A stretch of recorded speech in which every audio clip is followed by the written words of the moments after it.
delight it is to be with you on this brief occasion.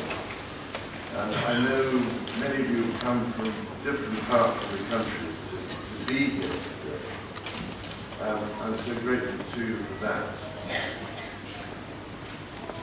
I must say that having heard some of the accounts and stories of unbearable suffering before I came into the church from members of your community, I feel extraordinarily inadequate in trying to express how much I feel for what all of you are forced to go through.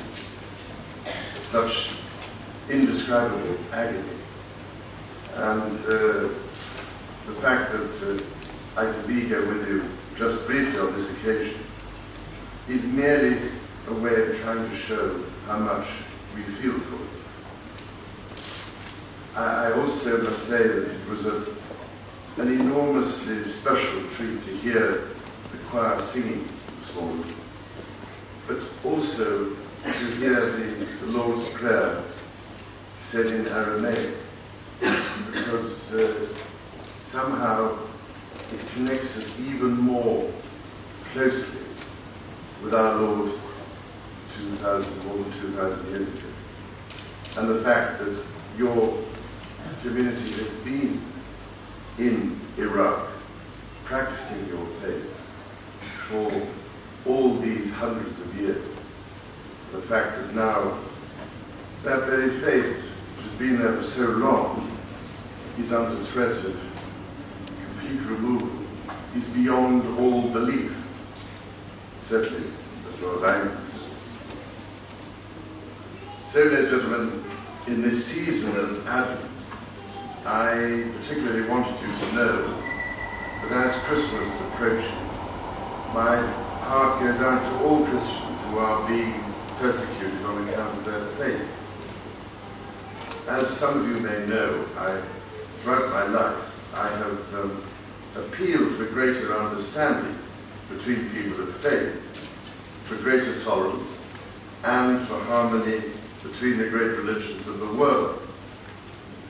Therefore, for me, it is utterly inconceivable that a person of one faith could find it in themselves to persecute a person of another faith.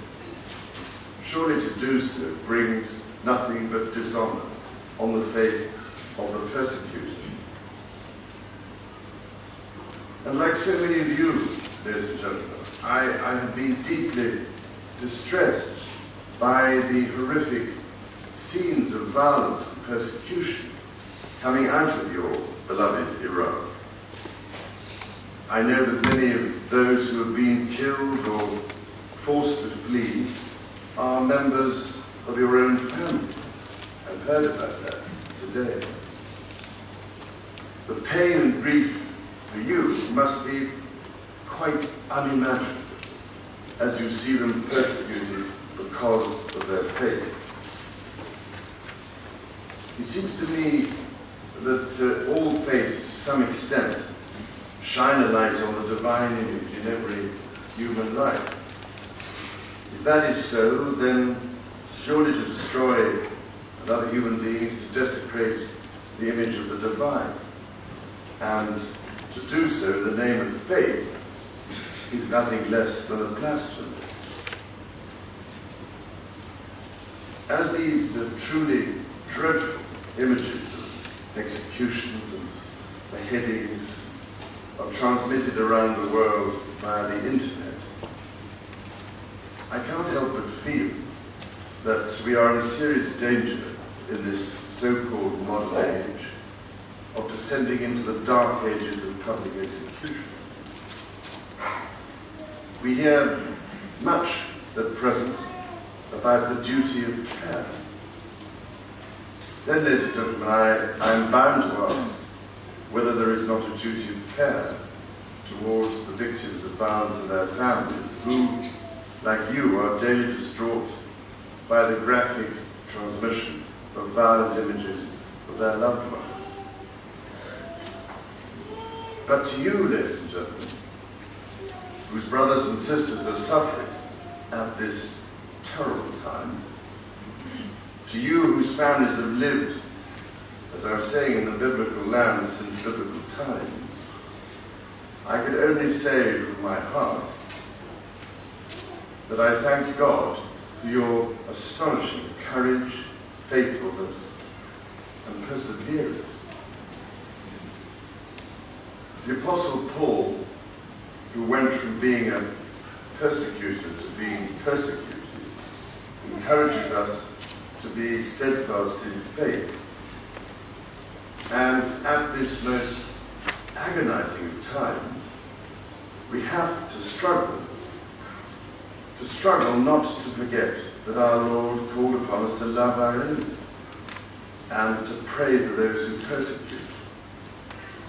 As you and your families know only too well, that is easier said than done. But by being with you this Christmas time, I wanted to assure you of my constant thoughts and sympathy, and those of my family. As you know, the story of the Nativity ends with the Holy Family fleeing for refuge from persecution.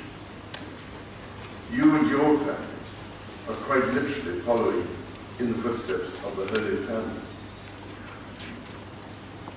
My prayers then go with you, that like them, you too will one day be able to return to your own country and to the place that has nurtured both your life and your faith. In the meantime, you can have no idea how much I feel for those who, as I speak, are suffering for their faith in such terrible circumstances.